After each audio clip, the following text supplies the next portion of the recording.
As my childhood started, I played soccer. My brother played football. I was never favored. I was never the guy, the kid.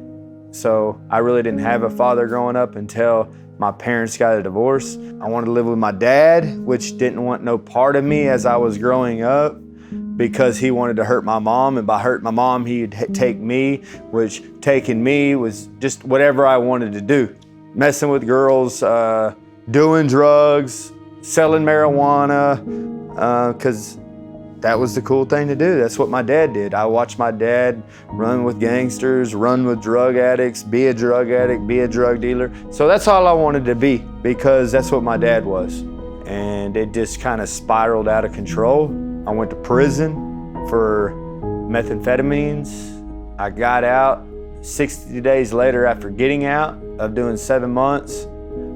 I went right back for stealing cars. I was locked up for another 7, 8 months. I got wrapped up in the gangs. Then I became a leader for a gang. And that really spiraled out of control. Then I really had hate for any race. And then I got the swastika on my back just to let everybody know how stupid, that's how dark the life was. And that's when I met Josh. But we became really good friends in there.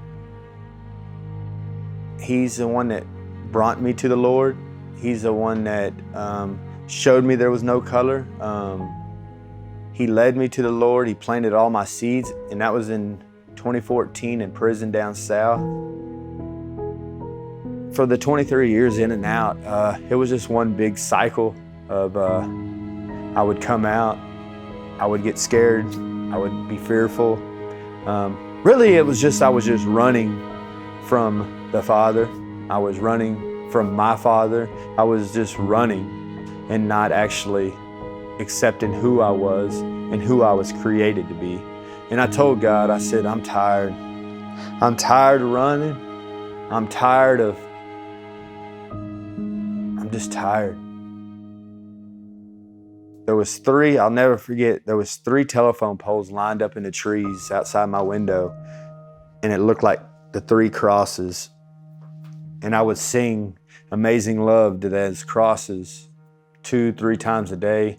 And I would journal in my journal that I wanted to be somebody. I wanted to be successful. I wanted to be a brother. I wanted to be a husband. I wanted to be a son. All these things, I wanted to be all these things. And I would write it for 6 months. I wrote that every day. And when I got done, I'd go sing in the window and I'd be reading my Bible. And they would drive by and you think that Bible's gonna save you, inmate? And I'd say, as a matter of fact, I do. I started doing a bunch of groups. I started speaking at NAs. It wasn't 2 months of being out, I was back into the same prison I left, the last prison I left to speak, which was amazing. Yeah, so everything I wrote in that journal, I'm living today. I remember our first vacation. I sat and cried at a Christmas tree before we went snow skiing, and I don't deserve it. And he spoke to me and he said, but I love you this much. For 23 years, all I did was rob and steal and destroy everything I touched. Why should somebody like me deserve something like this? And he kept telling me, because I love you this much. The things that I was looking for as my dad, my father, I actually found in the Heavenly Father. And God is always calling us home.